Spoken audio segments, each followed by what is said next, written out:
Sesuai janji kami pada edisi 6 slide terakhir, kami akan mengungkapkan rencana-rencana jangka panjang non-state actor untuk menguasai negeri Nusantara. Kembali lagi kami ingatkan, non-state actor bukan bekerja untuk salah satu negara manapun di bumi. Mereka bekerja untuk kepentingan kelompok mereka sendiri. Mereka tidak segan-segan membunuh jutaan manusia dan makhluk hidup lainnya untuk mencapai tujuan mereka.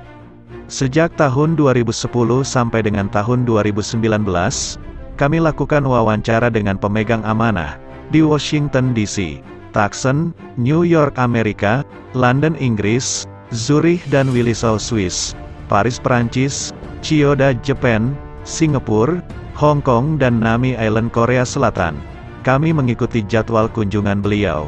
Kami juga diberikan kesempatan melihat semua dokumen yang berhubungan dengan Kerajaan Nusantara, maupun dokumen-dokumen rahasia yang didapatkan dari intelijen organisasi Nusantara di seluruh dunia. Perlu diketahui, bahwa organisasi Nusantara juga memiliki intelijen di semua sektor. Tim intelijen ini memang bertugas memantau setiap pergerakan dan strategi yang dilakukan non-state actor, guna meminimalisir kerusakan yang ditimbulkan oleh non-state actor. Penerima amanah juga membiayai riset-riset yang dilakukan oleh para ilmuwan dan profesor di seluruh dunia, guna membuktikan kebenaran sejarah dari semua hal yang selama ini dirubah ataupun dihilangkan oleh non-state actor. Julian Assange, pendiri Wikileaks, juga merupakan salah satu sumber informasi intelijen yang digunakan oleh penerima amanah. Selain dokumen intelijen dari tim Nusantara sendiri, ribuan dokumen dari Wikileaks dan laporan Central Intelligence Agency CIA Amerika yang harus dibuka di bawah Undang-Undang Freedom of Information Act (FOIA) juga menjadi sumber dari fakta-fakta yang kami ungkapkan. Dari semua dokumen inilah kami mengetahui bahwa non-state actor sudah mulai mencanangkan program pemecahan wilayah Nusantara sejak 1090 Masehi. Kami mulai rencana-rencana non-state actor yang secara rapi dan konsisten dilaksanakan di negeri Nusantara tercinta ini, sejak tahun 1996. Karena rencana jangka panjang mereka untuk menguasai secara penuh negeri Nusantara ini tidak berjalan lancar, kemudian, non-state actor mulai melaksanakan rencana cadangannya. Ada 3 rencana besar yang mereka jalankan sejak itu, seperti 1. Membuat ekonomi Indonesia tergantung ke negara yang sudah dikuasai non-state actor. Para pengelola negara diberikan kemudahan untuk berhutang dengan bunga mencekik, ekspor diganti dengan impor, swasembada dirubah menjadi ketergantungan kepada non-state actor, baik langsung maupun melalui negara boneka mereka. 2. Memecah belah kekuatan rakyat Nusantara. Mereka fokus pada hal yang paling sensitif, yaitu agama. Non-state actor tidak peduli dengan agama apapun dan ateis sekalipun. Tujuan utamanya adalah semua rakyat harus terpecah-pecah menjadi bagian-bagian kecil, ajaran semua agama dicampur. Abad ke-7, mereka sudah mulai lakukan hal tersebut. Pemuka agama Kristen Ortodoks di Indonesia juga disematkan panggilan kiai di depan namanya. Ajaran semua agama dibuat sekuler.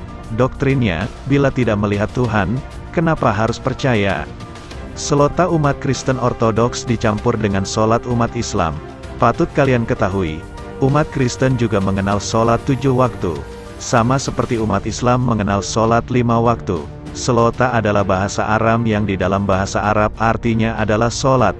Agama Hindu dan Buddha pun mendapatkan perlakuan yang sama dari non-state actor. Hancurkan keyakinan para pemeluknya kepada Tuhan Yang Maha Esa. Kami akan membahas lebih detail dalam edisi propaganda agama. 3. Memecah wilayah kerajaan Nusantara menjadi 7 negara kecil. Ini memudahkan non-state actor untuk mengontrol rakyat Nusantara sesuai dengan keinginan mereka. 2 wilayah sudah terpisah, yaitu negara Brunei Darussalam dan Timor Leste. Setelah tahun 1999, non-state actor sukses memecah Timor Timur dari wilayah negeri Nusantara. Pada tahun 2000, non-state actor mulai melancarkan global strategi berikutnya. Mereka paham bahwa agama terbesar di Indonesia adalah Islam. Mereka menggunakan orang-orang Islam yang tidak mengerti untuk melancarkan global strategi besar mereka. Global strategi non-state actor yaitu 1. Menciptakan masalah. Mereka menetapkan terorisme sebagai musuh bersama semua negara. Ini sesuai dengan rencana besar tahun 2001 atau ritual kedua setelah ritual pertama tahun 1090. 9 tahun setelah ritual pertama, atau tahun 1099, Perang Salib ke-1 terjadi. Perlu kalian tahu, Perang Salib bukan perang murni soal agama tetapi merupakan perang yang diciptakan oleh non-state actor. Kami akan jelaskan secara detail di edisi propaganda agama mengenai hal ini. Akhir tahun 2001, tragedi pengeboman WTC tanggal 11 November tahun 2001, yang ditetapkan sebagai serangan teroris paling fenomenal. Inilah propaganda agama melalui pertahanan dan keamanan semua negara di dunia yang berhasil diciptakan non-state actor. Islam dan terorisme berhasil mereka buat sebagai masalah bersama. Mereka kemudian mulai mendekati beberapa orang ulama melalui agen mereka yang sudah lama ditempatkan di berbagai negara terutama wilayah negeri Nusantara, melalui pemuda-pemuda bayaran yang disusupkan ke dalam organisasi massa Islam. Mereka mulai menyebar berita-berita yang menggugah semangat. Kelompok non-state actor mulai membiayai seminar-seminar dan pertemuan-pertemuan. Tidak hanya melakukan pemanfaatan para pemuda di Indonesia, mereka juga memanfaatkan orang-orang Malaysia. Para pemuda dan orang-orang yang mereka rekrut ini kemudian mereka cuci otak menjadi sangat radikal, memahami ajaran agama masing-masing dengan pandangan yang salah. Pandangan kebencian dan kekerasan menjadi menu utama brainwash mereka. Tahun 2002, peristiwa bom Bali pertama terjadi disusul aksi-aksi teror bom yang kebanyakan terjadi di Indonesia. Semua ini dilakukan untuk mengganggu stabilitas ekonomi dan politik negara. Semua rangkaian peristiwa pengeboman yang terjadi adalah tujuan utama non-state actor. Hal ini terus berlanjut sampai sekarang. Mengapa? Karena Islam adalah agama terbesar di negeri Nusantara. Untuk menghancurkan Nusantara salah satunya adalah dengan menghancurkan Islam dan mengadu domba Islam dengan agama yang lain. Salah satu propaganda dalam bidang agama yaitu meyakinkan kalian bahwa terorisme identik dengan Islam. Fitnah Nusantara ingin memecah wilayah Nusantara menjadi 7 negara kecil juga mulai tampak sejak tahun 2013. Nama Nusantara digunakan oleh organisasi-organisasi yang banyak berbuat tidak benar.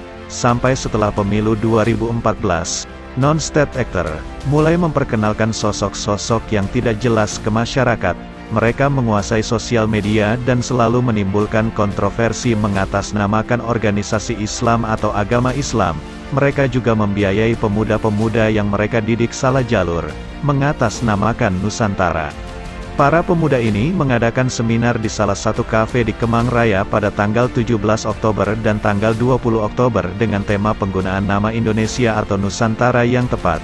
Mereka juga dengan terbuka membicarakan untuk memecah wilayah Nusantara menjadi 2 negara merdeka. Mengundang ahli yang memahami sejarah dari data-data sejarah yang non-state actor sudah rubah dan hilangkan sejak tahun 1790. Kalian harus ingat, para ahli sejarah ini tidak salah. Beliau-beliau ini belajar dan mencari data dari buku-buku dan dokumen-dokumen sejarah yang sudah dimodifikasi dan disesuaikan dengan keinginan non-state actor. Arah dan tujuan komunitas-komunitas ini sudah ditetapkan oleh non-state actor yaitu untuk memfitnah Nusantara. 2. Tawarkan solusi. Non-state actor memberikan saran-saran kepada seluruh negara di dunia untuk ikut serta dalam perang melawan terorisme. Saran ini tidak gratis. Negara-negara yang ikut serta dalam inisiatif melawan terorisme harus membayar dan memberikan akses penuh kepada mereka, untuk memata-matai semua kehidupan rakyat negara tersebut. Bisnis miliaran dolar ada di inisiatif anti-terorisme. 3. Selesaikan masalah. Selain konsultasi, untuk menyelesaikan masalah, non-state actor juga menjual dan menyuplai alat-alat pertahanan dan keamanan negara, baik persenjataan maupun hardware dan software intelijen. Bisnis miliaran dolar lagi. Sisanya silahkan kalian analisa dan lanjutkan sendiri. Ribuan dokumen lama Central Intelligence Agency CIA yang kami peroleh dari website Freedom of Information Act (FOIA) Amerika, serta dari Julian Assange pendiri Wikileaks, kami mendapati bahwa balkanisasi wilayah Nusantara seperti di Kerajaan Ottoman dan Kerajaan Hungaria sudah diinisiasi oleh non-state actor tercatat secara rinci sejak tahun 1963. Satu grand skenario dengan pembunuhan John F. Kennedy dan penggulingan Presiden Soekarno. Ini terkait dengan pengakuan Amerika yang diwakili John F. Kennedy atas harta amanah Nusantara. Silahkan lihat edisi kedua. Menit ke-11, detik ke-16. RAND Corporation dan Pentagon adalah dua organisasi yang tercatat dalam hal ini. Apakah mereka hanya dipakai oleh non-state actor, ataukah organisasi milik non-state actor? Kami tidak boleh menyimpulkan.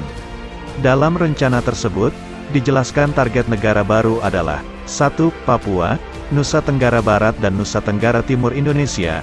2. Timor Timur Indonesia. 3. Aceh dan seluruh Sumatera Indonesia. 4. Kalimantan dan Sulawesi Indonesia. 5. Jawa dan Bali Indonesia. 6. Sabah dan Sarawak Malaysia. Ini terkait dengan konfrontasi Indonesia dan Federasi Malaya. 7. Brunei. Ini terkait dengan konfrontasi Indonesia dan Federasi Malaya. Silahkan kalian lihat di penjelasan kami pada edisi 4, menit ke-9, detik ke-49. Saat ini, Timor Timur dan Brunei sudah menjadi negara sendiri. Masih ada 5 wilayah yang menjadi target selanjutnya. Baru-baru ini organisasi Papua Merdeka mendapatkan perlindungan dari City of London dan Vanuatu. OPM mendeklarasikan kemerdekaannya. Ironis. Kami yakin bahwa pemimpin-pemimpin OPM dan pergerakan kemerdekaan lainnya belum mengetahui strategi-strategi yang dijalankan oleh non-state actor. Kami berharap di antara kalian semua ada sanak saudara dari para pemimpin organisasi ini. Sampaikan kebenaran sejarah Nusantara kepada pemuka adat, pemuka agama dan para pemimpin non-formal di wilayah yang kami sebutkan. Melalui edisi ini, kami minta kalian semua untuk menyampingkan perbedaan suku, agama dan ras keturunan. Ada hal yang jauh lebih besar yang kami dan kalian semua sedang hadapi. Tugas kami untuk membantu sesegera mungkin rakyat Nusantara bisa menikmati manfaat dari harta amanah Nusantara, dan menyampaikan sejarah Nusantara dan dunia yang benar. Kami akan lakukan secara optimal, dan sekuat tenaga melalui tim Nusantara Peradaban Dunia yang ada di Amerika, Inggris dan Swiss. Tugas kalian semua mempelajari sejarah Nusantara dengan benar. Ikut berpartisipasi untuk membuat semua generasi muda Nusantara tahu sejarah Nusantara dan sejarah dunia dengan benar. Kebangkitan Nusantara hanya menunggu hari, bukan bulan, bukan pula tahun. Nusantara bangkit untuk kami dan kalian semua.